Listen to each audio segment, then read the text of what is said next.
and Kim Kardashian and Rihanna and all these other billionaires. I don't want to use Elon Musk. That's not my wheelhouse. Kanye West, but whoever.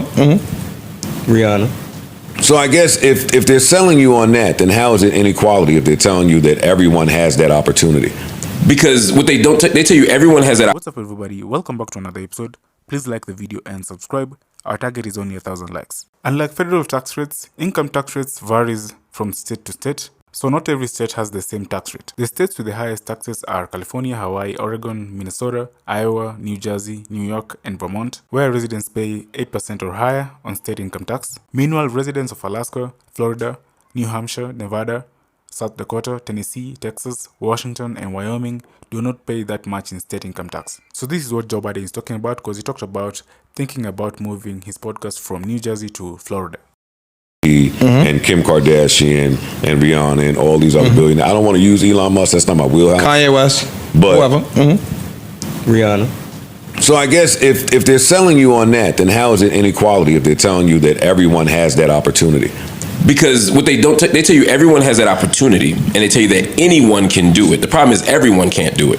So for a capitalist society to work, for me to create jobs, somebody has to work for me. For me to have large amounts of money, there has to be large amounts of people who don't have it.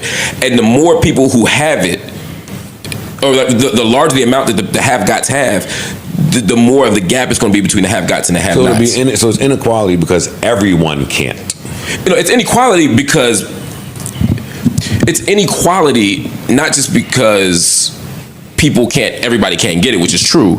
It's inequality because it's not just inequality of outcome, it's inequality of opportunity. There comes a point where if too many people have too much of the money, if a small number of people have 80% or 90% of the money, then for this system to keep continuing itself, there have to be people who are perpetually poor and in a cycle of poverty, in a cycle of inequality. You need levels. Structure. That's just how capitalism works. But you need levels in anything. Do you know, like everybody can't be a business owner, right? Because somebody has to work in your business. Work. Yeah, but that don't.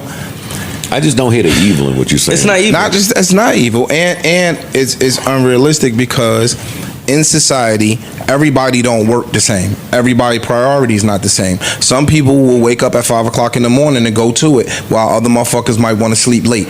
The people that wake up at 5 o'clock in the morning and don't go to sleep until 9 o'clock at nighttime for working, in a realistic world, they should attain more than somebody that may not be as willing to put the work in. And I agree with that. Right? I agree with that. So those people should be rewarded more than the people that are not working as hard. But that's a different. I agree with that argument. I would love to.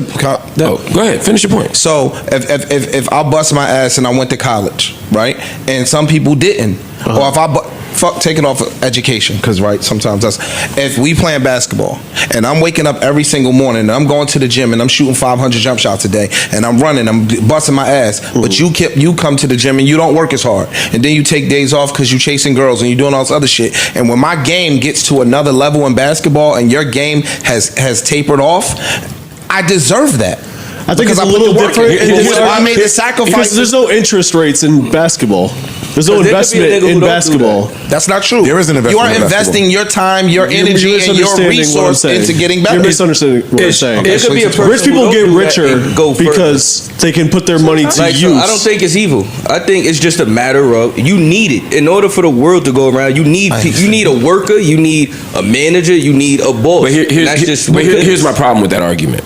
And it's also responsible. It's just said, which I think hard work should be rewarded. I don't believe that everybody should have the exact same thing. And I think how hard we work should matter.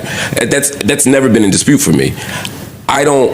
I'm saying that there has to be a number that's enough for me. And that's a cap. And that's not let me finish. Just let me hear me out. That's not at odds with the claim that people should work harder. In the basketball example, it's meritocracy, right? The person who's the better player, the person who's the better athlete, and the person who works harder is going to get a better opportunity. It should make the team and should get paid for making the team, et cetera, et cetera. Do you believe in outworking your contract? Nigga, yes. So let me ask you. In fact, let's talk about that. Stay on basketball. Look, stay on basketball. But hear me out. I mean, you brought it up. But the difference is, in society, I would be okay with that if the owner of the company that made this chair was necessarily working harder than the person working their fingers to the bone to make this chair. And the problem is, but if we accept that the person who works the hardest should make the most, then we're accepting that poor people don't work as hard. I know you're not saying that. I know you're not saying that, but I'm saying that would be if we took that to its logical conclusion. That would be a possibility. And not just that, the person that work ain't always the physical person that work. owns the company. I agree. Could have started off doing and this. the person that owned the chairs could have started off making the chairs. Absolutely. And then he learned how to market the chairs, and then he learned how to do XYZ, and then he did all of these other things and applied himself into growing that business. He might have did them by hand initially. So can I just one second? Can I take that to the next step? Because here I think we're about to get to where I disagree. So let's say he does that. Let's say ICE started off making chairs and decides to make chairs until he can hire people to make the chairs for him. Mm-hmm. And then he makes so much money making chairs that he can pay people to make the chairs for him. Mm-hmm. I'm okay with that. And I'm okay with him making more money than the people who make the chairs. I'm okay with that too. But what if he starts making so much money that he buys all the chair making companies? Mm-hmm. And now my only talent is to be a chair maker, but because I can't compete with another company, he continues to only pay me a minimum wage when I deserve more. So now I can't pay my bills. But he can't do that. No, hear me out. Everybody must have needed a chair. Sourcing those jobs to China built up China and built their infrastructure to where they are, the powerhouse that they are today. Yeah, and that's why I don't want to outsource the jobs. I'm with you on that. I'm talking about with regards to you saying like they taking advantage of China almost, right?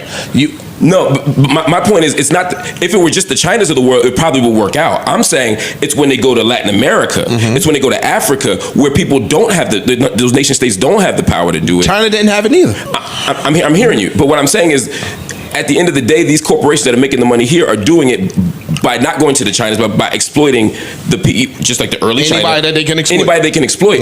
And all I'm saying is we need more regulation on those companies so that people don't have to make. No one should make $1 an hour. No kid should be working in a factory. No kid should have to choose between school and eating. But you're saying that because you're from America, Mark. No, I'm saying that because I think that's you're saying that because you're from America, and that's our standard of living. No, that's everybody's standard. No, that's not true. In what country would it be okay for a kid to have to choose between going to school at 5 years old and working in a sneaker factory? America. How old is your mom? When was your parents was born? My mom was born in 39. My dad was born in 20 and 32. 28, 29. Yeah. 32, something like that.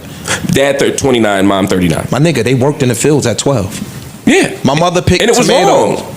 Yo, it was a sign of where they were in their development of that time. Today, we have the benefit of privilege where we can go look and say, Trey is never going to work in no fucking field picking tomatoes or picking cucumbers. Well, I don't think his parents should have worked there either. I think that was wrong. No, but that's where they were back then. Right, that's what the sign of their. But in that moment, we would all say, this is immoral.